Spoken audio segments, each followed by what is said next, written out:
the smartest film critic in the world, Cole Smithy. Hi, this is Cole Smithy with ColeSmithy.com and your guide to what to see and what to avoid at the movies this week.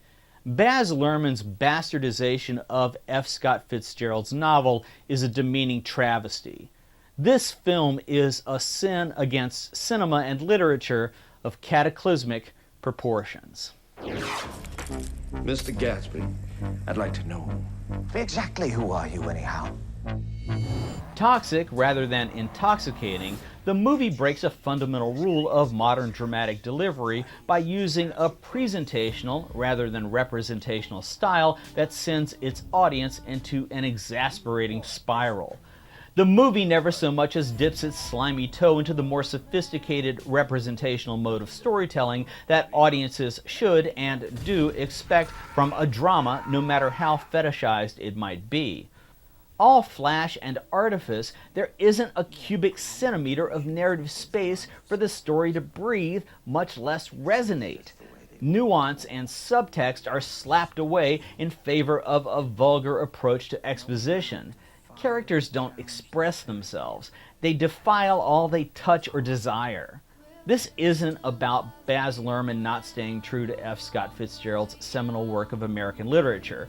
No one in their right mind would expect much editorial restraint from the notorious Baz Luhrmann, a director known for his ostentatious use of costume, spectacle, and kitchen sink ear for music.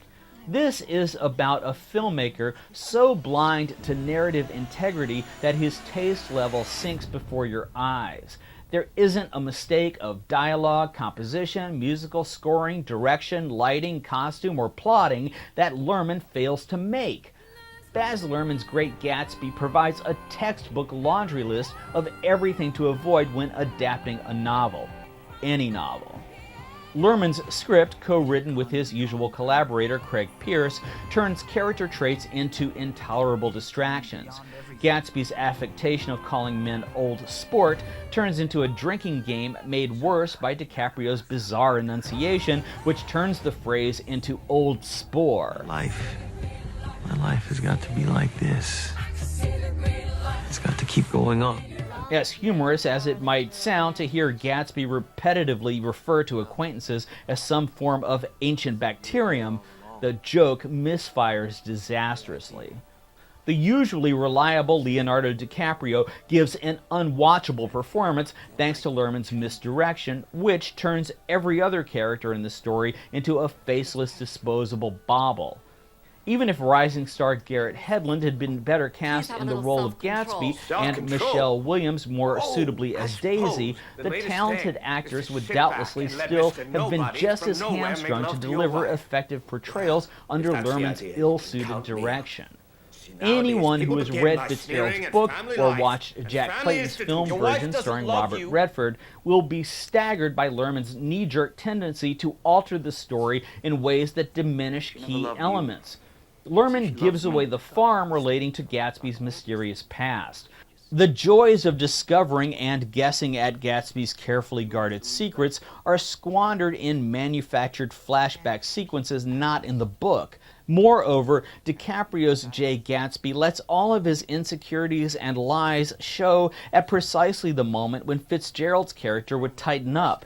The character is presented here more as an unskilled con man than someone who devised and executed a calculated if flawed way to obtain the woman he loves.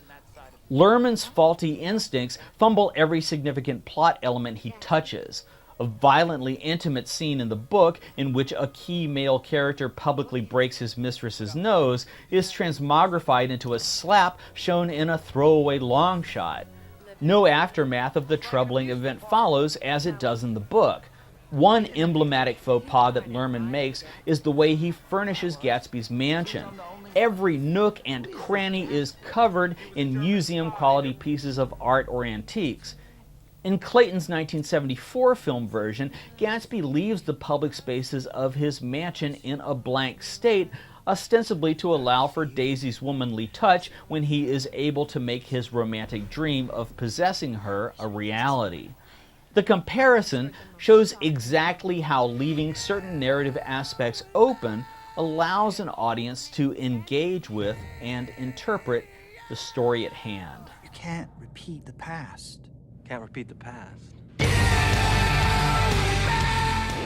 Perhaps Luhrmann's greatest crime against The Great Gatsby is that he has suffocated Gatsby's romantic quest. Baz Luhrmann has not told a story, he has smashed it to smithereens. I give this abomination an F.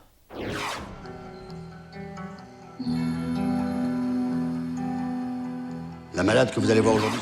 Newcomer director Alice Winokur drafts an erotically charged and socially complex telling of a controversial 19th century neurologist and his nubile patient. Depuis plusieurs mois et présente tous les symptômes de ce qu'on a décrit comme l'hystérique.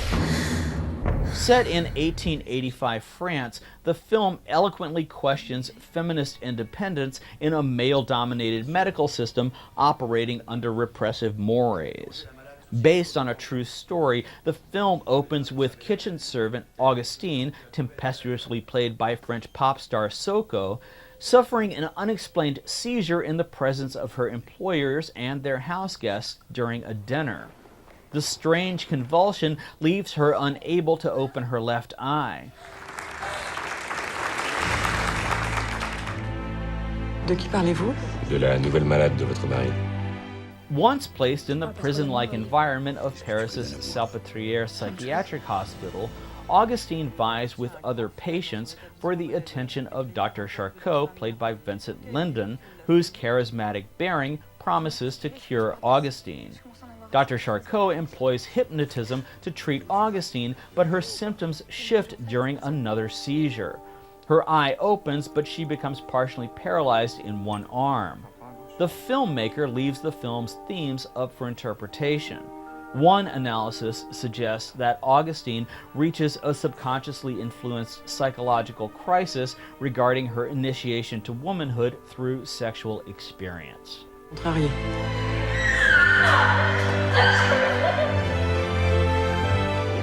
Augustine is a confidently composed film certain to provoke discussion among those audiences fortunate enough to experience its brilliance.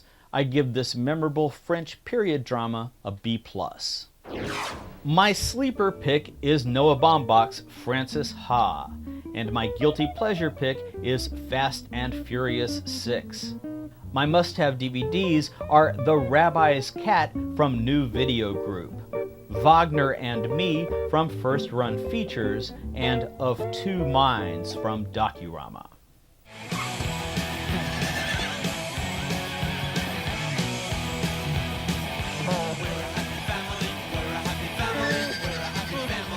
In this sadly unloved movie, class clown extraordinaire Tom Green brings his anti-establishment performance art comedy to a recurring boil with a movie that combines a punk rock aesthetic with acted-out cartoon abandon. Nearly survive, and I won't give up this dream of life. Freddy Got Fingered soars because of Green's sincerely committed imagination, curiosity, and irony-free execution of comic stunts that frequently involve oral fixation, wordplay, or Green's bizarre take on large animals' naughty appendages. Non-sequitur comic gags involving skateboard ramps, salamis, a British Bobby uniform, and a cordless phone play out behind cartoon animator hopeful Gord Brody's, played by Green, attempts at finding his niche in society, thereby making his father, played by Rip Torn, proud. Green masterfully achieves his goal of confusing audiences enough to enjoy his signature brand of demented comedy with a heart of gold. It's a movie that works perfectly on its own terms, much like a Swiss watch in a doghouse overrun by bees and monkeys. Tom Green is a comic genius.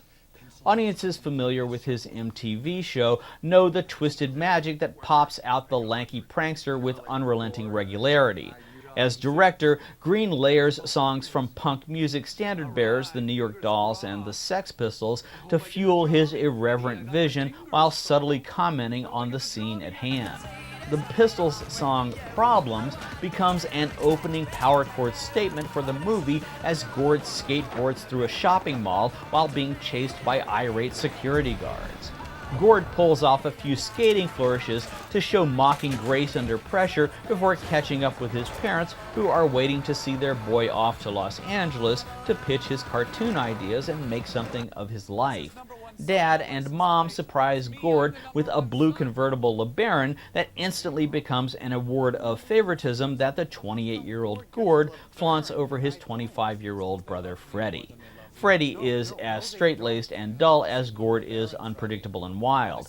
It's a classic sibling rivalry that goes beyond crisis when, after Gord's dad Jim ruins his skateboard ramp and Gord responds by accusing Daddy of fingering Freddie to a family counselor.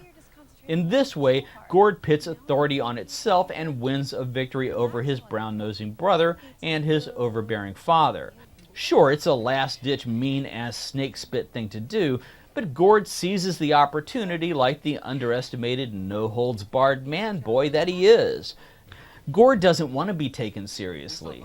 He just wants to be taken, as in accepted.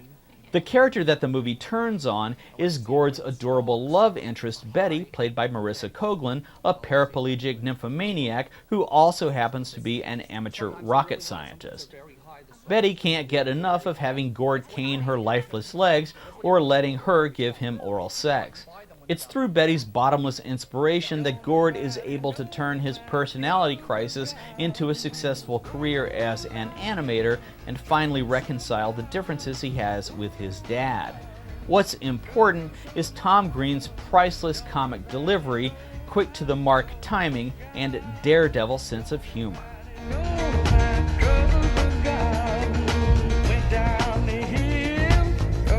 When Gord tries to impress Betty at a nice restaurant by pretending to be a stock market consultant, he uses an out-of-date cordless phone to fill in as a cell phone.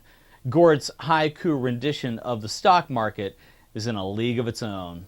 Thanks for watching, and visit ColeSmithy.com for more.